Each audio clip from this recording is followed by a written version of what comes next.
mata ketika kontak dengan objeknya itu melihat dengan apa adanya, maka akan membuat kita itu menjadi lebih damai, lebih bahagia.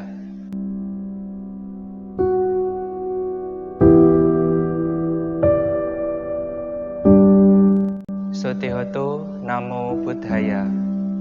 Salam sejahtera bagi kita semua, semoga selalu dalam lindungan Tiratana dan memperoleh keberkahan, bahagia, terbebas dari derita. Pada kesempatan kali ini, Secercah Dhamma akan mengulas tentang pentingnya pengendalian indria. Salah satu dari 6 indria yang sudah kita ketahui adalah indria mata, di mana indria mata ini penting sekali untuk kita jaga. Karena memang dengan indria mata ini kita bisa tahu bahwa sarana untuk memperoleh pengetahuan, untuk belajar itu melalui melihat.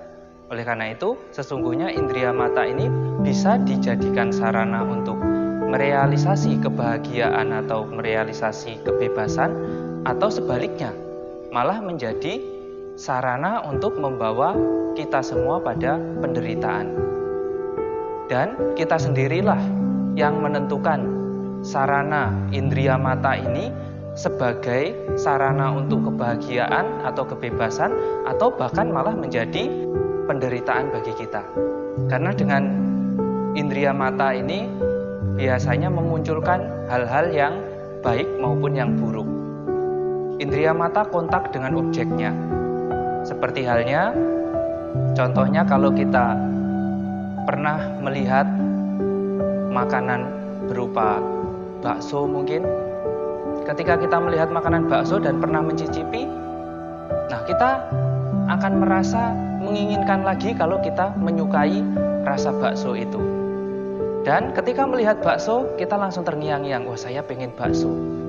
Ketika saya pengen bakso dan tidak punya uang, biasanya akan muncul penderitaan, kekecewaan. Kenapa kecewa? Karena wah, enak sekali rasa baksonya itu. Ketika melihat bakso enak sekali. Akan tetapi karena kita tidak punya uang, tapi sayang saya tidak punya uang, sehingga saya tidak bisa memakan bakso itu. Nah, jadi ketika mata melihat objek ya berupa bakso tadi, membuat kita itu menjadi menderita, menjadi tidak senang atau tidak bahagia. Nah, selain daripada itu sesungguhnya banyak hal yang menyebabkan kita menderita itu akibat objek yang menyenangkan dari indria mata yang kontak pada objeknya itu. Nah, penting sekali kita menjaga indria mata.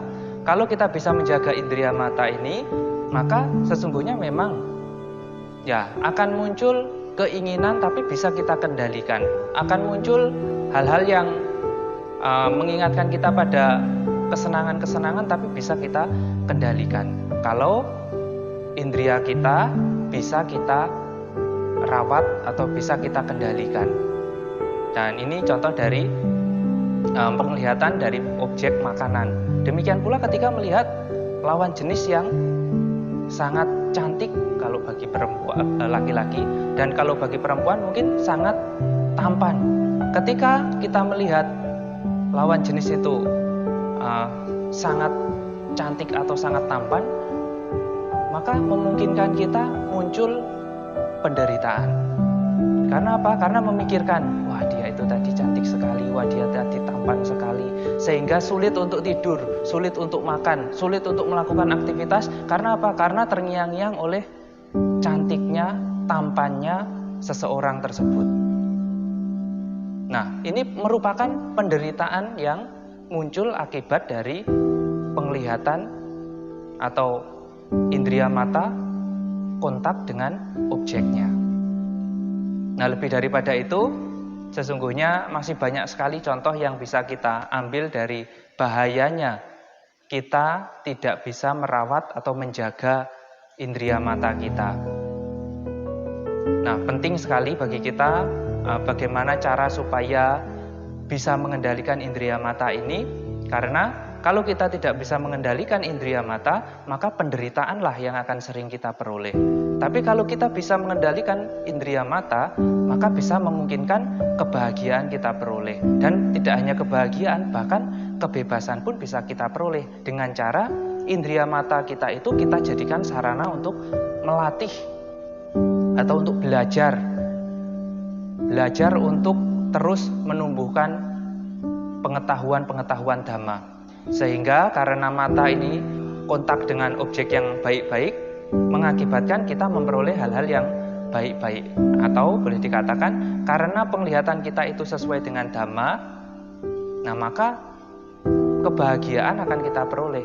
Bagaimana cara memperolehnya? Ya kita bisa menggunakan pembelajaran melalui membaca, melalui melihat di televisi ataupun di YouTube. Kalau sekarang tentang pembelajaran Dhamma ini atau membaca buku-buku Dhamma juga sangat banyak sekali. Nah, sehingga ketika kita sudah punya penglihatan mempelajari Dhamma, nah kita juga berupaya menerapkan di dalam keseharian kita. Salah satu contohnya yang ada di dalam beberapa sutta, yaitu melihat sebatas melihat. Melihat sebatas melihat, bagaimana caranya? Melihat misalnya ada makanan tadi, ada bakso, oh itu bakso. Ya, itu adalah bakso. Nah, kemudian sudah lewat. Atau boleh dijadikan perenungan. Oh, itu adalah bakso. Oh, bakso itu juga tidak kekal. Bakso itu mengalami perubahan. Bakso itu sesungguhnya juga hal yang tidak menyenangkan kalau boleh dikatakan diulas lebih lanjutnya.